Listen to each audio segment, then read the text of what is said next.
Arab states are enraged. An AI-generated video depicting the destruction of Islam's third holiest site, the Al-Aqsa Mosque in occupied Jerusalem, it has now triggered massive anger and condemnation across the Arab states, inflaming tensions in a region that is already boiling. Social media accounts tied to Israeli far-right settler groups circulated a provocative video. It shows the Al-Aqsa Mosque engulfed in flames before vanishing, and then replaced with the third Jewish temple. The video has drawn fierce condemnations from Arab states, warning Israel that this sort of digital incitement could potentially set the region ablaze. The Palestinian Foreign Ministry called it a calculated provocation, part of what it describes as Israel's systematic incitement to target both Christian and Muslim heritage in occupied East Jerusalem. Well, according to Palestinian Foreign Ministry, Israel's far-right government has grown increasingly emboldened by what it calls the silence of the global community in the face of its brutal ongoing military operations in Gaza. Jordan, which maintains custodianship over Jerusalem's Islamic and Christian holy sites, joined the outrage. Jordan's foreign ministry called the video racist and provocative and demanded the international community to immediately step in before matters spiral further. Qatar followed suit, warning that such provocations don't just insult Islamic sensitivities. In its words, and I'm quoting him here, it could majorly escalate violence in the region. And all these tensions are already visible. In recent months, hundreds of far-right Israelis have entered the Al-Aqsa compound. On Sunday, dozens of Israeli settlers toured the Al-Aqsa courtyard, reportedly performing rituals inside the compound. And earlier this month, Israel's far-right minister Itamar Ben-Gvir inflamed the situation further with his highly publicized visit to the site, which drew condemnation across Arab states. While under international law, East Jerusalem remains an occupied territory. Israel captured the area in the 1967 war and later annexed it. And that annexation remains unrecognized by the global community. And this is not the first time Israeli settlers have released an AI video of Al-Aqsa Mosque burning. It has happened in the past as well, and that's in September last year.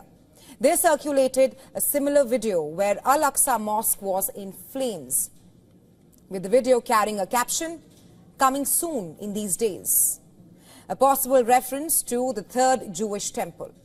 So, amidst an unrelentless war in Gaza that continues to see mass displacement and an increasing number of casualties, the latest AI-generated video of a burning Al-Aqsa Mosque has only heightened tensions in the region further. Arab states now appear to have warned Israel, stop now or risk opening a front that not even AI-generated propaganda can control.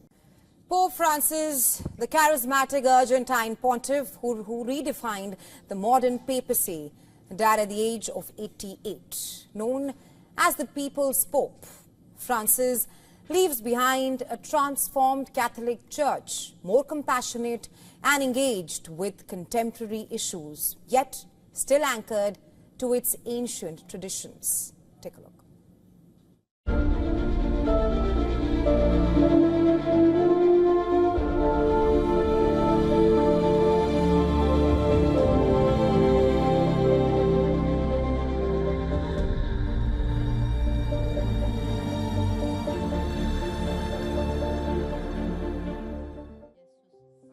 Shock, sorrow, and reverence.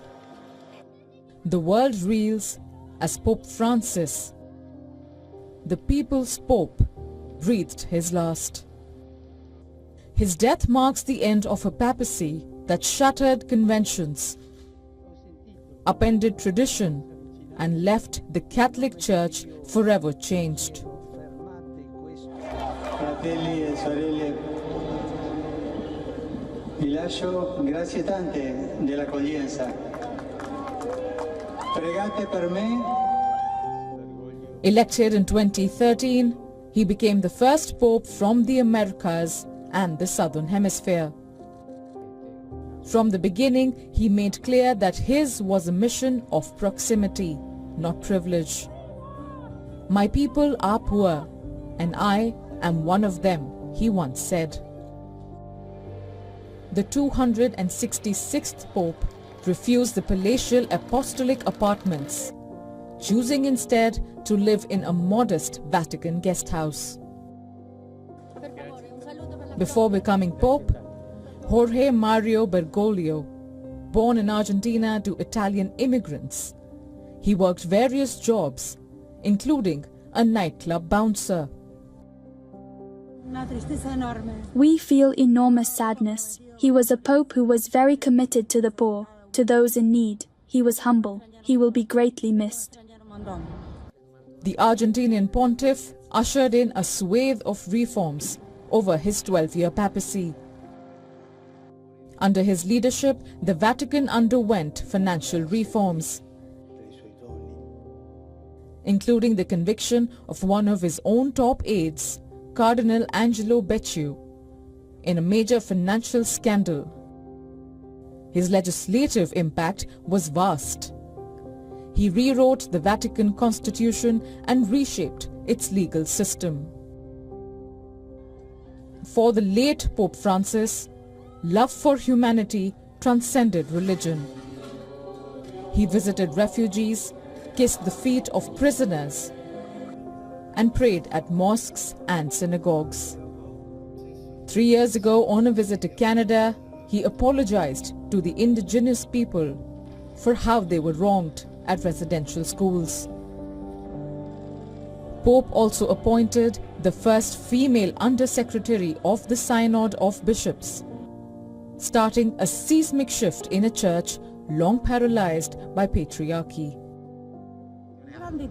It's a great disappointment, a great loss, a man who has innovated the church and a man who has left a great mark.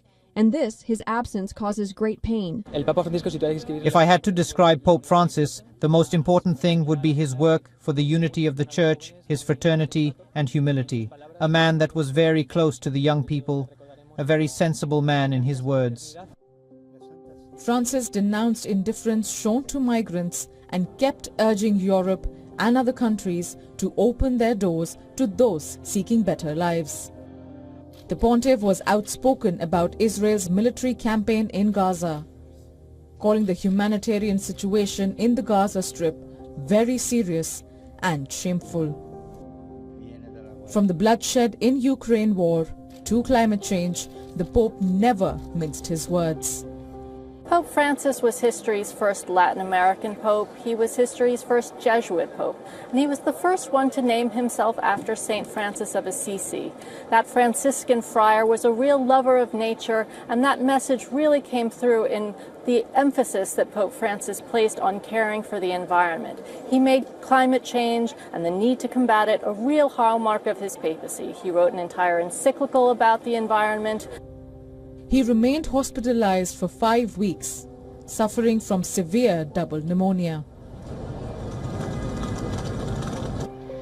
This was his last public appearance on Easter Sunday, blessing the faithful at Vatican's St. Peter's Square. Cari fratelli e sorelle, buona Pasqua. Francis's desire to chart a different path was evident right to the end. With his decision to be buried not at St. Peter's Basilica, but in Rome's Santa Maria Maggiore Basilica. He will become the first pope in more than 100 years to be laid to rest outside the Vatican.